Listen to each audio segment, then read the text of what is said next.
Day 4, we are solving using elimination.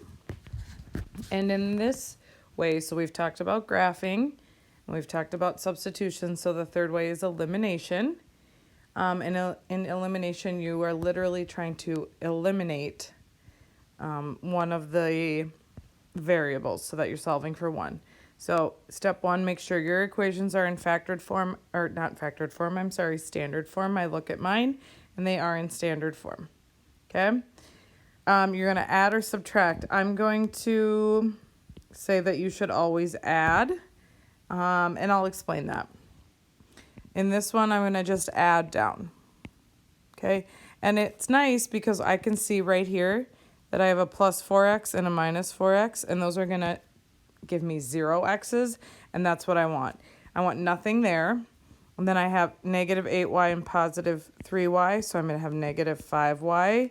And when I add these together, add down, I get negative 5. So I'm just adding down, okay? And then I'm solving for y. So I get y equals negative 1. And as we've talked about, that's not enough, right? We need to now do this, solve for the remaining variable. So I'm going to plug it in. So let's see, 4x plus 3 times negative 1 is negative 9. 4x minus 3 is negative 9. I'm going to add 3 to both sides. And I just realized my mistake that this is positive 1. I'm going to change that. And then, now that I got that straightened out, I can subtract 3 from both sides. So get 4x equals negative 12, and x equals negative 3. Remember that we write it as an ordered pair, and you should plug it in and check it. And remember we talked about yesterday doing substitution, if you get x equals x, 2 equals 2, 7 equals 7, 0 equals 0, all solutions, okay? And if you get something that's not true, that's no solution. Okay, so we're going to do the same thing. Make sure they're in standard form. Check. Now, I'm saying that you should always add. And then we're going to skip to this step here. You may need to multiply one or both equations to get some of the coefficients to zero out. I could subtract these. This would be no problem.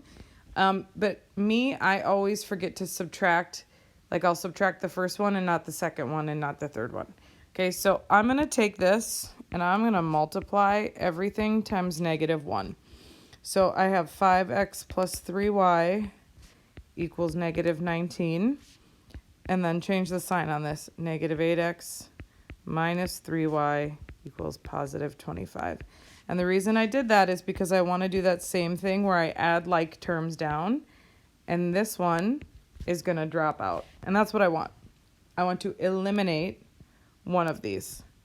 So negative 3x equals 6. And then x equals negative 2. Okay, so again, we are always going to add. Okay, subtracting just leads to mistakes. Solve for the other variable. Always plug this back into the original, not the one you multiplied. But again, it could be either one. So I'll do the top one. Negative 10 plus 3y is negative 19. So 3y equals negative 9. And I get y equals negative 3. You should check your answer. I am doing this quickly just to show you. All right. So my pretty little instructions aren't there this time. I'm going to just copy them for myself right now so that I have them. Again, if I was making a pink sheet to use on a test, that didn't work, I might want to use this. So step 1 was to make sure that they're both in standard form. Check. 2 is add or subtract, and we're always going to add.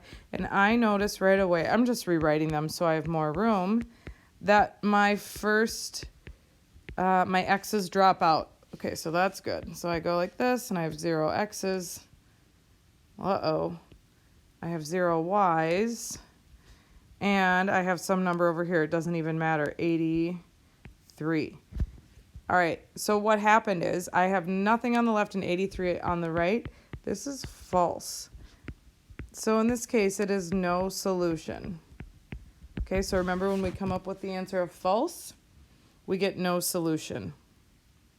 Okay, so here's a great example of that. Remember, you should be hitting pause if at any time you need to catch up. All right, last one is a cute little picture art. Okay, so these are fun, right, because we can name things. So we have dog. I'm going to call dog D. Cat is C. I'm call bird B. I'm very creative. Okay, so I've got these. And let's make some equations. D plus C equals 46. D plus B equals 35. And C plus B equals 17. All right. That's kind of weird, right? Because I have 3 variables. So I kind of need to do this twice. I'm going to take this one and this one. And I'm going to do D plus C equals 46. And I'm going to multiply all of this by -1. So I have negative D minus B equals 35. Negative. See? I always forget to do it to all 3 pieces. All right. So these cancel. That's good. And I'm left with C minus B. And what do I have left? 5.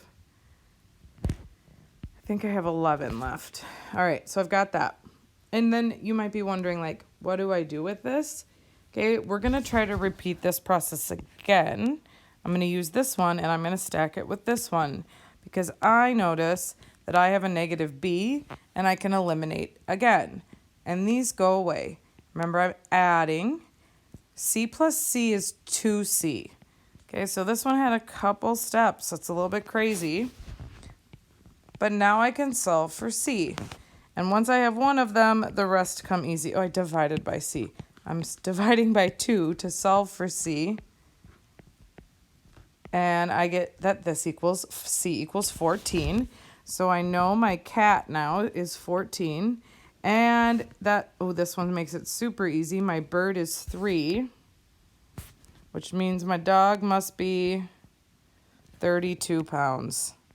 Okay, so those were, once you find one, the rest goes super fast.